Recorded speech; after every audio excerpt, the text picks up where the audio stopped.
আসসালামু আলাইকুম। আশা করি আমার প্রিয় শিক্ষার্থীরা সকলেই ভালো আছেন। আজকে আমরা জব প্রিপারেশনের ক্লাসে ম্যাথ নিয়ে আলোচনা করব এবং ম্যাথের আজকে যে আমাদের গসাগু পার্ট রয়েছে সেই গসাগু শেখার চেষ্টা করব এবং নেক্সট আমরা লসাগু শিখব। ঠিক আছে, তো যারা পেইড ক্লাস করতে চান 01767351308 এই নাম্বার হোয়াটসঅ্যাপে নক দিলে আমাদের জব প্রিপারেশনের পেইড ক্লাস পারচেজ করতে পারবেন খুবই কম ফি দিয়ে। তো এখন মেইন কথায় আসি, তো প্রিপারেশনটা আসলে কীভাবে হবে, যদিও আগেও বলেছি প্রতিটা টপিক শুরু করার আগে আমারও বলা ভালো। তো দেখো, এখানে ধরো আমরা গসাগু একটা প্রিপারেশন নেব, রাইট? ধরো গসাগু, তো এই ক্ষেত্রে ধরো আমি বেসিক ক্লিয়ার করে দেব। জব প্রিপারেশনের ক্ষেত্রে একটা ভালো প্রিপারেশনের জন্য ওভারঅল তোমাদের কিন্তু আমার চেষ্টা থাকবে 10%, তোমাদের চেষ্টা থাকবে বাকি 90%। তাহলে বুঝতে পারতেছো, আমি একটা কোনো টপিক শিখলে সেই টপিকের উপরে তোমাকে 90টা প্রশ্ন কি করতে হবে? সলভ করতে হবে। ঠিক আছে, সো আমি যতটুকুই করাই না কেন তার উপর বেসিস করে তোমাদের কোনো প্রবলেম হচ্ছে কিনা সেই ধরনের বিভিন্ন প্রশ্ন, যেমন আজকে যদি গসাগু শিখে গসাগুর উপরে ডিপেন্ড করে যতগুলো প্রশ্ন রয়েছে, যত ধরনের প্রশ্ন পরীক্ষা আসে সেই প্রশ্নগুলো সমাধান করার চেষ্টা করবো। তো তোমরা যে বই ফলো করা কিন্তু আমার রেকমেন্ডেশন থাকবে যে খাইরুল স্যারের বেসিক ম্যাথটা তোমরা ফলো করতে পারো, কারণ আমি এটা ফলো করে পড়ানোর চেষ্টা করবো এক্সাম্পলগুলো। ওকে, তো আজকের ক্লাসে আমরা গসাগু নিয়ে আলোচনা করবো। দিস ইজ গসাগু, অ্যান্ড এই গসাগুকে ইংরেজিতে বলতেছে যে হাইস্ট কমন ফ্যাক্টর। কি highest common factor? Highest common factor. তো এটা শিখতে গেলে তোমাদের যে গণনীয় ব্যবহারগুলো রয়েছে সেগুলো আই হোপ যে জানা হয়ে গেছে ইতিমধ্যে। গসাগুটা হচ্ছে 2 বা ততোধিক সংখ্যার একটি সাধারণ গণনীয়। তো এটা মুখের ভাষায় বললে তোমরা অনেকে বুঝতে পারবো না, বাট আমরা এখন যখন ডিটেলস শেখার চেষ্টা করব তখন আই হোপ যে খুব সুন্দরভাবে বুঝতে পারবা।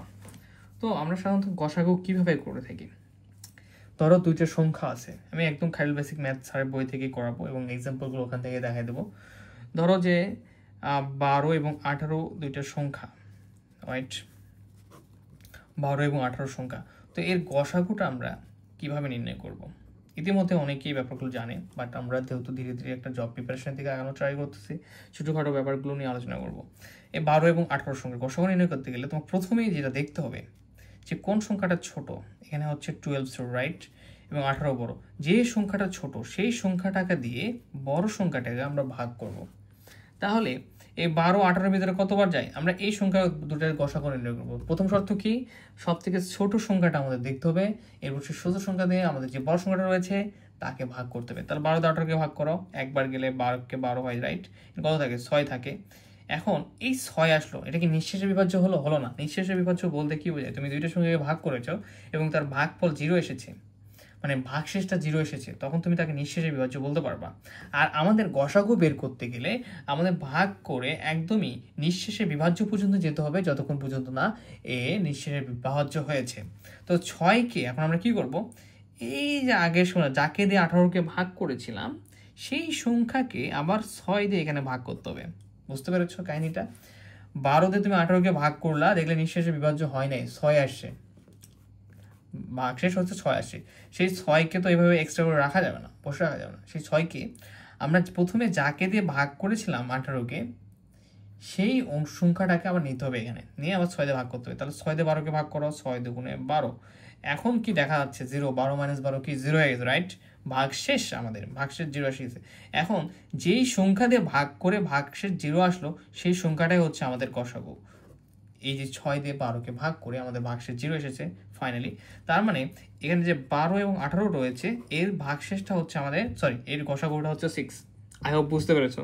এখন তোমাদের যদি দুই একটা যদি এক্সাম্পল নিজে করতে দেয়, যেমন ধরো যে 24 36, 2 নাম্বার, এগুলো হোমওয়ার্ক করে ফেলবা। হোমওয়ার্ক 24 36, ধরো যে 17 19। ওকে, এরপরে এরকম এই দুটা করে ফেলবা এই টপিকের উপরে। এখন আমরা আরেকটা বেসিকে যাওয়ার ট্রাই করি। ঠিক আছে, দুটো সংখ্যা ঠিক আছে, বুঝতে পারলাম যে সংখ্যাটা ছোট সেই সংখ্যাটাকে বড় সংখ্যা দিয়ে ভাগ করবো, সেই ছোট সংখ্যা দিয়ে বড় সংখ্যাটা ভাগ করবো, করার পরে নিশ্চয় বিভাজ্য হতে হবে। বাট যেটুকু গসাগু দুটো সংখ্যার জন্য বেসিক দরকার সেটা হয়ে গেছে। এখন ঘটনা হচ্ছে তোমার যদি 2-এর অধিক 3টা সংখ্যা থাকে, যেমন ধরো 18, 24, 34, তাহলে এটা কি করবা, কিভাবে করবা? কোনো টেনশনের কারণ নেই, এখানে আরও সংখ্যা থাকতে পারে। প্রথমত তুমি সবচেয়ে ছোট সংখ্যাটা দেখবা 18, এর পরের বড় সংখ্যাটা 24, তুমি 18কে 24কে গসাগু করো, মানে গসাগু যে আমরা ভাগ করি। তো আমরা দেখলাম কি রেজাল্ট আসছে কি, 18 দিয়ে 24 আমরা করিনি, তো করে দেখি। তাহলে 18কে 24-এর ভিতরে কত যায়, একবার 18কে 18, এখানে কত থাকবে, 24-এ 18 বাদ দিলে 2-এ 4, 6 থাকে, 24 থেকে 18 বাদ দিলে 6, এখানে তাহলে এই যে আমাদের যাকে দিয়ে ভাগ করলাম 18, সেই বান্দা চলে আসবে এখান থেকে এখানে চলে আসবে, 6কে 18 দিয়ে ভাগ করো, 3, 6, 18, নিঃশেষে বিভাজ্য হয়ে গেছে। তাহলে যার জন্য ভাগফলটা নিঃশেষে বিভাজ্য হয়ে যাচ্ছে, বাক্সের 0 আসছে, সেই বান্দে হচ্ছে আমাদের গসাগু। তাহলে এখানে 18 আর 24-এর আমরা গসাগু পাচ্ছি কত, 6, রাইট? এই যে 6 পালাম, পাওয়ার পরে এখানে যে 3 নাম্বার সংখ্যাটা থাকবে, এই 3 নাম্বার সংখ্যাকে আবার ভাগ করতে হবে, করার পরে যে গসাগুটা আসবে সেটা হচ্ছে আমাদের মেইন রেজাল্ট। ওকে, এখন ব্যাপারটাকে আরেকটু সুন্দরভাবে ক্লিয়ার করি, যদি অলরেডি ক্লিয়ার হয়েছে। তাহলে আমরা কি দাঁড় করতে পারি একটা এখানে, যে যখন 2টা সংখ্যা থাকবে লাইক 12, 18, তখন তুমি এই ছোট সংখ্যাতে বড় সংখ্যা ভাগ করো, নিঃশেষে বিভাজ্য হওয়ার পর্যন্ত গসাগুর রুলস যেটা শিখালাম সেই রুলস অনুযায়ী কন্টিনিউ করতে থাকো। Okay fine.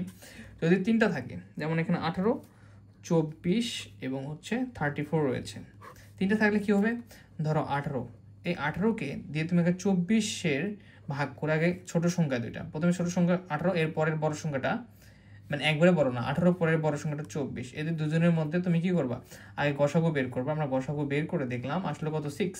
এই 6-এর কাজ হচ্ছে এর পরের যে বড় সংখ্যাটা থাকবে, 2টা করে সংখ্যা, এই 2টা সংখ্যার গসাগু বের করার পর যে গসাগুটা ভ্যালুটা বের হলো, এখন 3টা সংখ্যা থাকলে সেই 3 নাম্বার বড় সংখ্যাটা এই 6 দ্বারা আবার ভাগ করো, তাহলে 5, 6 কত, 30, কত থাকবে, 4।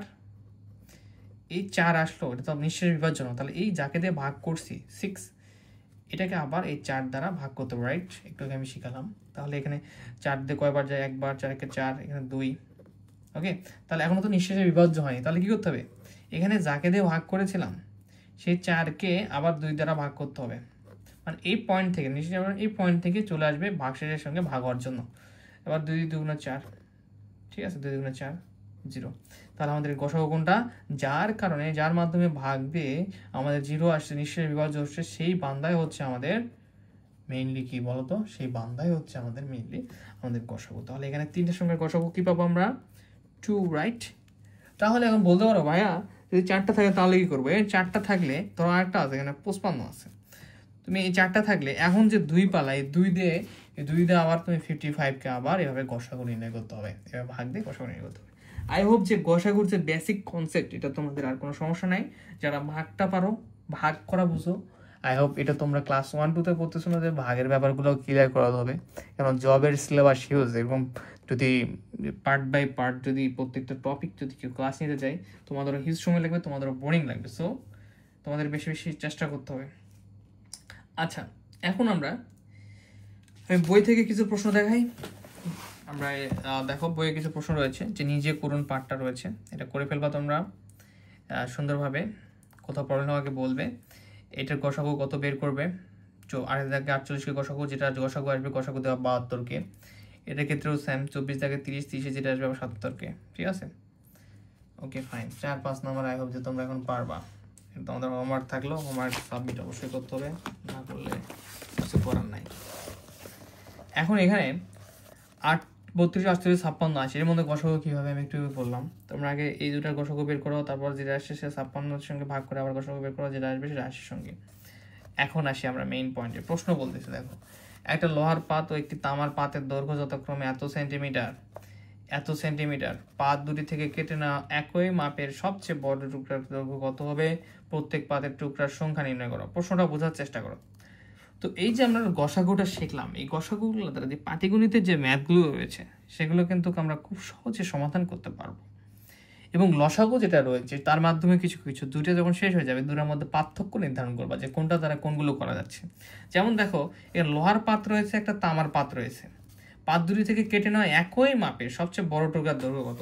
ধরো একদম দেখো, এটা বেসিক কনসেপ্ট মাথায় ঢুকাতে হবে। ধরো 2টা পাত রয়েছে, একটা হচ্ছে লোহার পাত, একটা হচ্ছে ধরো তামার পাত। তো এই 2টা পাত থেকে আমরা সবচেয়ে বড় টুকরাগুলো কেটে নিয়েছি। কি বলছে?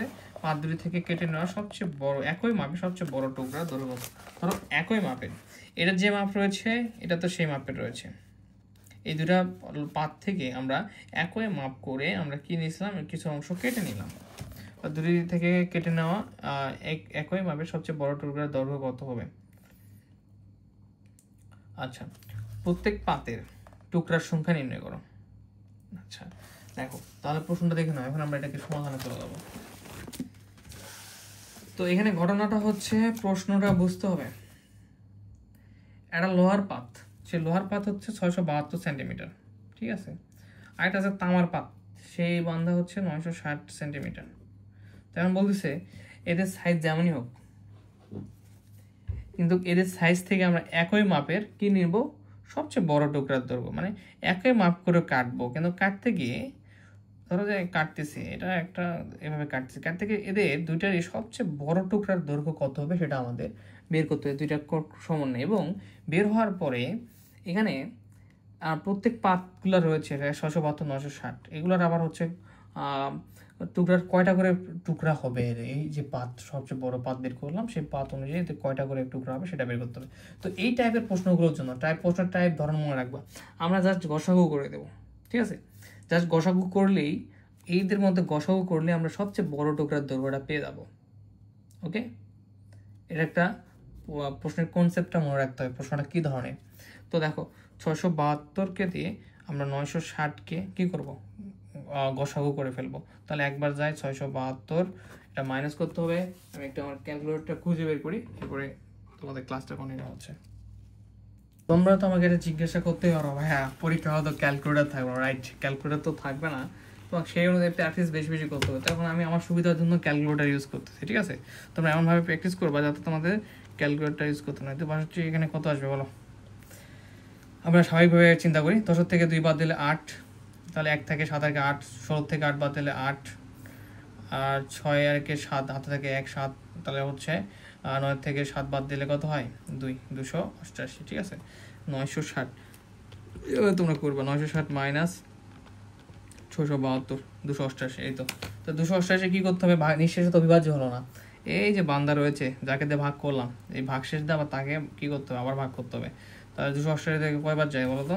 288 গুণন, আমরা এইভাবে করতে হবে, 288 672 ভাগ হচ্ছে 288, দুইবার দেওয়া যাবে। তাহলে 288 দিয়ে দুইবার গুণ করলে গুণন 2, 576, 576, ঠিক আছে। তোমরা এগুলো মুখে মুখে গুণ করা শিখতে হবে। দেখো, তাহলে এখানে যদি মাইনাস করি, আমি একবারে করি, 2 থেকে 12 থেকে 6 বাদ দিলে 6, থেকে 8, 70 থেকে 8 বাদ দিলে 9, এখানে 6, 96, ঠিক আছে। 672 মাইনাস 576, 96। এখন 96 আবার কি করতে হবে? 288-কে আবার, এই যে 288-কে আবার কি করতে হবে? ভাগ করতে, নিঃশেষে বিভাজনী। তো এখানে ভাগ চলে যাবে, আই হোপ 288। দেখো আমরা কি করবো, 288 থেকে 96 যে ভাগের ব্যাপারটা, আমার যেহেতু ক্যালকুলেটর আছে আমি করতেছি, 3 আসবে। তো 3 বাদ দিলেই হয়ে যাবে, ঠিক আছে, 3। তাহলে 288 মিলে গেল, নিঃশেষ বিভাজ্য হলো, আর যাকে ধরে ভাগ করে হলো সেটাই হচ্ছে আমাদের গসাগু। আর এটাই হচ্ছে আমাদের এই টাইপের ম্যাথের ক্ষেত্রে যদি বলে যে এত এত সেন্টিমিটার দেওয়া আছে, তুমি পাত কেটে নিলা, বা গাছের গুঁড়ি দেওয়া আছে এত মিটার, তুমি ওখান থেকে কেটে নিলা, তাহলে একই মাপের সবচেয়ে বড় টুকরার দৈর্ঘ্য বা বড় টুকরার দৈর্ঘ্যগুলো কেমন হবে, সেই টাইপের ম্যাথের ক্ষেত্রে আমাদের গসাগু করতে হবে। আর এখান থেকে গসাগু করে যে মানটা আসবে সেটা হচ্ছে আমাদের বড় মাপের টুকরার দৈর্ঘ্য 96 সেন্টিমিটার। এখন কথা হলো, এখানে তো শেষ না, এখন কথা হচ্ছে যে এখানে বলতে আবার কত টুকরার সংখ্যা নির্ণয় করো। তো টুকরার সংখ্যা নির্ণয় মানে তুমি এখন পাচ্ছ যে এই 672 এর হচ্ছে একটা পাতের দৈর্ঘ্য কত, 96।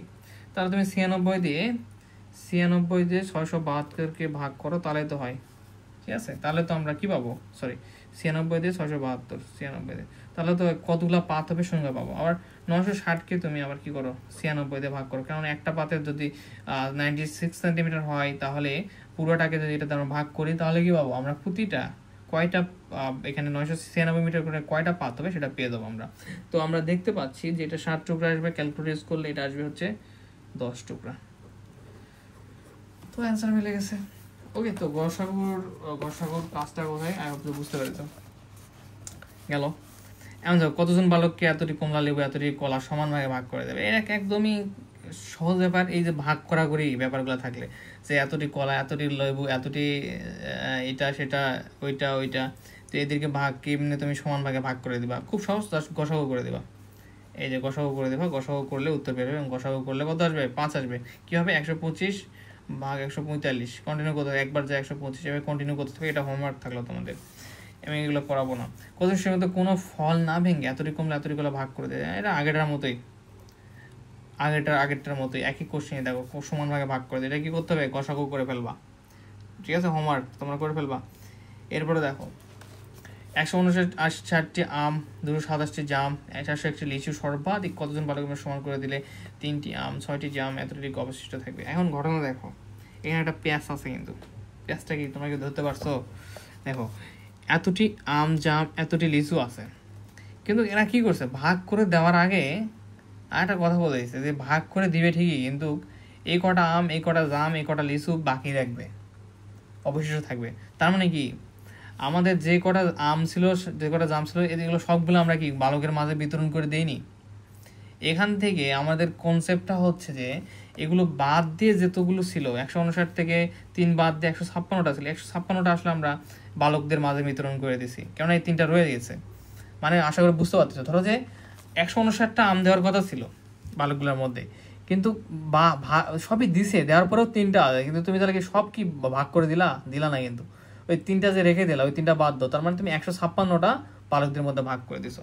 227টা জাম আছে, কিন্তু 6টা জাম থাকে গেল, তাই কিন্তু 6টা জাম তুমি কি ভাগ করে দিছো সবার মধ্যে? না, এই 6টা জাম অবশিষ্ট, মানে যতগুলো জাম ছিল তার মধ্যে থেকে ভাগ করে দিছো, কিন্তু 6টা এখনো আছেই। তার মানে তুমি 227 থেকে 6 বাদ দাও, 221টা আসলে ভাগ করে দিছো বালকদের মধ্যে।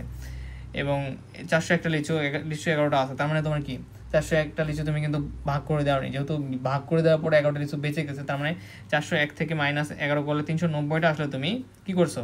এই বালকদের মাঝে ভাগ করে দিচ্ছ। তো এখানে আগেরটা ছিল জাস্ট সংখ্যা দেওয়া ছিল সমান ভাগে ভাগ করে দেয়, কিন্তু এখানে সংখ্যা দেওয়া আছে, আবার বলে দিচ্ছে একটা নতুন ট্রিক্স দিয়ে দিচ্ছে যে অবশিষ্ট আছে। তোমরা হয়তো ডাইরেক্ট এটা গসাগু করে বলে দিবে যে এতজন বালক, কিন্তু না, আসলে তোমাদের বালকদের মাঝে সব তো বিতরণ হয় নাই, এদের মধ্যে কিছু বাদ ছিল, সেগুলোকে আগে মাইনাস করে নিতে হবে। করে নেওয়ার পরে আমরা এখন নির্দিষ্ট সংখ্যা পেলাম আসলে বালকদের মধ্যে কতগুলো আমরা বিতরণ করছি। এখন এদের গসাগুটা বের করা, এই যে কনসেপ্ট বের করে ফেলো, তাহলে গসাগু কত আসবে? সেটাই হচ্ছে আমরা এই সর্বাধিক 13 জন বালককে নিঃশেষে ভাগ করে দেওয়া যায়, বা ভাগ করে দিচ্ছে শেষ। এই দেখো এখানে আবার সেম কনসেপ্ট, যে বলতেছে কোন বৃহত্তম সংখ্যা দ্বারা 102 এবং 186কে ভাগ করলে প্রত্যেকবার 6 অবশিষ্ট থাকবে, ঠিক আছে? মানে এটা কনসেপ্টটা বুঝতে গেলে তোমাকে একটু অন্য ব্রেন ডেজ কাজ চিন্তা করতে হবে। দেখো আমরা কোন বৃহত্তম সংখ্যা দ্বারা একে ভাগ করবো আমরা জানি না, 6 অবশিষ্ট থাকলে কিন্তু এটা কি হচ্ছে, 6 যে অবশিষ্ট থাকবে এই সংখ্যা দ্বারা এদেরকে ভাগ করলে 6 অবশিষ্ট থাকবে। তার মানে তোমার কি বলতো, তুমি এই সংখ্যা দ্বারা ভাগ করলে প্রত্যেকবার কোন বৃহত্তম সংখ্যা দ্বারা ভাগ করলে, আচ্ছা 6 অবশিষ্ট থাকবে। 6 অবশিষ্ট থাকলে কি, দেখো তুমি যদি 6 যদি অবশিষ্ট থাকে, তুমি কিন্তু কখনোই কি পাবা না, যদি 6 এবং অবশিষ্ট থাকে তুমি এর নিঃশেষে বিভাজ্য পাবা না, মানে এর তুমি গসাগুটা পাবা না, ঠিক আছে? যদি 6 অবশিষ্ট থাকে, ওকে। কিন্তু তার মানে কি, তুমি যে বৃহত্তম সংখ্যা দ্বারা ভাগ করবা, করার পরেও 6 বাকি যেন থাকে, এই চিন্তা করতে হবে। যেমন আগেরটার মতো, যে তুমি এতজন বালককে দিছো, তাও এতগুলা আম হচ্ছে অবশিষ্ট আছে, তাহলে কতজন বালককে, এবার একটু ডিপলি থিঙ্ক করতে হবে তোমার। দেখো তুমি একটা সংখ্যা দ্বারা, এই যে কত ছিল 102 186কে এবং 186, এই 2 বান্দা রয়েছে, বলতেছে এমন একটা সংখ্যা দ্বারা ভাগ করতে হবে, সংখ্যা দ্বারা এতকে ভাগ করতে হবে যেন 6 অবশিষ্ট থাকে, ভাগ করার পর যেন 6 কত থাকে। তার মানে ওই বৃহত্তম সংখ্যাটা পেতে গেলে আমাদের আগে এই সংখ্যাগুলো থেকে 6 বিয়োগ করতে হবে, এই সংখ্যাগুলো থেকে 6 বিয়োগ করতে হবে। করার পরে যেটা থাকবে, যেমন থাকবে হচ্ছে এখানে 96 থাকবে, এখানে থাকবে হচ্ছে 180। এখন একে যে সংখ্যা দ্বারা আমরা গসাগু করে নিঃশেষে বিভাজ্য করতে পারবো, যে গসাগুর ভ্যালুটা আসবে, সেই ভ্যালু দ্বারা যদি আমরা এখন একে যদি আমরা কি করি, ভাগ করি, দেখো একে যদি ভাগ করি তাহলেও আমাদের কি আসবে, আমাদের আসবে 96 এবং এখানে 6 থাকবে। একেও যদি আমরা এই 186কে যদি ভাগ করি গসাগু আসার পর, এখানে আসবে 180, 6 দ্বারা ভাগ করলে কিন্তু 180 আসবে, কিন্তু কত আসবে না, আসবে না হচ্ছে আমাদের 186 আসবে না। তো ভাগ করার পরে তখন থাকবে 6 নিশ্চয়ই বিভাজ্য থাকবে। তোমাদেরকে বুঝাতে পেরেছি যে দুইটা সংখ্যা দেওয়া আছে, বলেছে যে এমন সংখ্যা দ্বারা ভাগ করতে হবে যাতে 186 আসার আগে 180 আসে, মানে 6 যেন এক্সট্রা থাকে, বুঝতে পেরেছো? যেন বিয়োগ করলে 6 থাকে, দেখো 6 অবশ্যই থাকবে। এখানে আছে কত, 102, মানে হচ্ছে তোমাকে এমন একটা সংখ্যা দ্বারা ভাগ করতে হবে যে সংখ্যা দ্বারা ভাগ করলে কি থাকবে, 102 আসার আগে 6 যেন অবশ্যই, মানে এখান থেকে 6 কম থাকে যেন, সেই সংখ্যাটা আসবে, ঠিক আছে, যেন 6 অবশ্যই থাকে। তাহলে আসতে হবে কত, এখানে আসতে হবে 96, 96 আসলেই তো এর সঙ্গে আরো 6 যোগ করলে হবে 102। তার মানে কি 102 থেকে আমাদের 6 অবশিষ্ট থাকতেছে, এদেরকে বৃহত্তম সংখ্যা দ্বারা ভাগ করার ফলে 96 আসছে, 6 অবশিষ্ট থাকতেছে। এখানেও বৃহত্তম সংখ্যা দ্বারা ভাগ করার ফলে 180 আসতেছে, 186 হতে আরো 6 অবশিষ্ট থাকতেছে। তার মানে আমাদের কি, এদের থেকে 6 যদি বাদ দেই অবশিষ্ট সংখ্যাটা, তাহলে তাদের যে নিঃশেষে বিভাজ্য হবে, যে গসাগুটা আসবে, সেটাই হচ্ছে আমাদের মেইন অ্যান্সার। আমি বুঝতে পেরেছি, না বুঝতে পারলে আমি বলবো। সো আমাদের দেখো 96 এবং 180 6 বিয়োগ করে এখন এই যে 12 দ্বারা এখন ভাগ করে দিব, গসাগু করবো, 12 আসবে। 96 এবং 180 গসাগু করবা, 12 আসবে। এই 12 দ্বারা এখন দেখো ভাগ করলে 96 পাবা, 180ও পাবা, ঠিক আছে। কিন্তু এগুলো পাওয়ার পরে দেখতেছো আরো 6 যোগ করলে 102 হচ্ছে, আরো 6 যোগ করলে 186 হচ্ছে। তার মানে কি এই 12 দ্বারা ভাগ, এই 12 সংখ্যা দ্বারা এতকে ভাগ করলেই প্রত্যেকবার 6 অবশ্যই, এদের দ্বারা ভাগ করো, দেখো আসবে একবার 96 6 থাকবে, একবার 180 6 অবশ্যই থাকবে। এটা হচ্ছে কাহিনী, বুঝতে পারবা যখন এই ব্যান্ডটা আরো বেশি ভালোভাবে খাটাবা। দেখো এটা আমরা করবো কোন বেতন এতকে ভাগ করলে প্রত্যেক এই একই ব্যাপারই, দেখো অবশিষ্ট আর ভাগশেষ থাকে একই কথা, ঠিক আছে। কোন বৃহত্তম সংখ্যা দ্বারা এতকে ভাগ করলে অবশ্য প্রত্যেকবার 3 করে থাকবে আমাদের, তাহলে এখান থেকে 3 বিয়োগ করে নাও, এখান থেকে 3 বিয়োগ করে নাও। তো নেওয়ার পরে ওটাকে গসাগু করো, গসাগু করার পর 104 আসতে আসতে, মানে 104 দিয়ে তুমি এই 208কেও ভাগ করতে পারবো, 936কেও ভাগ করতে পারো নিঃশেষে। কিন্তু ভাগ করার পরে আমাদের 211 হতে আমাদের কত লাগবে, আরও 3 লাগবে। এখানে ভাগ করা 936 939 হতে আরও 3 লাগবে, তার মানে কত, এখন তুমি দেখবা এই 104 দিয়ে এটাকে ভাগ করলেও দেখবা যে ভাগশেষ কত থাকবে, 3 থাকবে, বুঝছো? সহজ কনসেপ্ট, এটাকে ভাগ করলে ভাগশেষ 3 থাকবে, সহজ কনসেপ্টে ভাবো, একদমই সহজ, ইজিলি, যে এমন দুটা সংখ্যা দেওয়া আছে হচ্ছে ভাগশেষ 3 থাকবে তোমার। তার মানে এই 3 কখন থাকবে না, ওই সংখ্যা থেকে যদি আমরা 3 মাইনাস করি, তাহলে আমরা এমন একটা সংখ্যা পাবো যেটা দ্বারা ওটা সহজে আমরা ভাগ করতে পারবো। ধরো 3 ভাগশেষ আসছে, ধরো এখানে আছে, ধরো যে আমি চিন্তা করি, ধরো 18 আছে, বুঝছো, এখানে 5 দিছে, 3 5 15, দেখো এখানে কত আসতেছে, 3 আসতেছে ভাগশেষ। কিন্তু এই 3টা যদি আমরা 18 থেকে বিয়োগ করতাম, তাহলেই কিন্তু আমরা নিঃশেষে বিভাজ্যটা পেতাম। কিন্তু নিঃশেষে বিভাজ্য পাচ্ছি যেটার জন্য, তার থেকেও আমাদের 3 কি থাকতেছে, সেটা গুণ করলে, যেমন 18কে যদি আমরা 5 দ্বারা গুণ করি, সেক্ষেত্রে আমাদের 3 5 15 আসতেছে, 18 আসতেছে না, কিন্তু 3 আমাদের অবশিষ্ট থাকতেছে। এটা হচ্ছে কাহিনী। তো আসলো গসাগু এখন 104, 104 দিয়ে আমরা যতবারই এদেরকে ভাগ করি, গুণ করি না কেন, ভাগ করি, আসবে 208, 3 আসবে, এবং দেখা যাবে যে বারবারই 3 অবশিষ্ট থাকতেছে। এটা হচ্ছে কাহিনী। সো আমরা বিয়োগ করে নিব, দেখা যাচ্ছে যে অবশিষ্ট বা ভাগশেষ থাকার ব্যাপারগুলো থাকলেই দেখবো যে বিয়োগ করে নিয়ে কাজ করে দেবো। কোন বৃহত্তম সংখ্যা এতকে ভাগ করলে 3 4 5 অবশিষ্ট, দেখো কোন বৃহত্তম সংখ্যাদের এতকে ভাগ করলে 3 4 5 অবশিষ্ট থাকে যথাক্রমে। তার মানে 27 থেকে আগে 3 বাদ দাও, এই যে অবশিষ্ট বা ভাগশেষ থাকে, 27 থেকে 3 বাদ দাও, 40 থেকে 4 বাদ দাও, 65 থেকে 5 বাদ দাও, বাদ দিয়ে যে সংখ্যাটা থাকবে সেগুলো শুধু গসাগু করো। 12, এখন 12 দিয়ে দেখো, 12 দিয়ে তুমি এটাকে ভাগ করো, দেখো 3 12 দুগুণ 24, 3 অবশিষ্ট থাকতেছে। এখানে দেখো 3 বারাং 36, 4 অবশিষ্ট, 3 বারাং 36, 3 বারাং 36, হ্যাঁ 4 অবশিষ্ট থাকতেছে 65, 5 বারাং 60, দেখো 5 অবশিষ্ট থাকতেছে। আমি বুঝতে পেরেছি ব্যাপারটা। তো আমাদের গসাগুর পারে এতটুকুই। এটা এগুলো কনসেপ্ট বুঝতে না পারলে আবার নক দিবা। তো আমি আবারও সহজ ভাষায় বলি, ধরো দুইটা সংখ্যা দেওয়া আছে এবং ভাগশেষ এত, বলছো কোন বৃহত্তম সংখ্যা ভাগশেষ থাকবে, তার মানে একে তুমি সংখ্যাটাতে বিয়োগ না করলে তো বুঝতে পারবে না যে কোন সংখ্যাটা নিঃশেষে বিভাজ্য, মানে ওটা অবশিষ্ট থাকবে। ওই 3 ওই সংখ্যা থেকে বাদ দিলেই তো ওই সংখ্যাটা আমাদের নিঃশেষে বিভাজ্য, যেহেতু ওই 3-এর জন্যই নিঃশেষে বিভাজ্য আনি। সো ওটা আমরা গসাগু বাদ দিয়ে গসাগু করে দেখতেছি, যেটা আসতেছে মানে এই সংখ্যা দ্বারা সেই সংখ্যাগুলোকে নিঃশেষে বিভাজ্য করা যাবে। আর সেই সংখ্যার সাথেই সেই সংখ্যাগুলোর জন্যই আমরা কি করতে পারবো, এই অবশিষ্ট 3গুলো থাকবে বা 4 থেকে 5 থাকবে। আমি বুঝতে পেরেছি, ধন্যবাদ।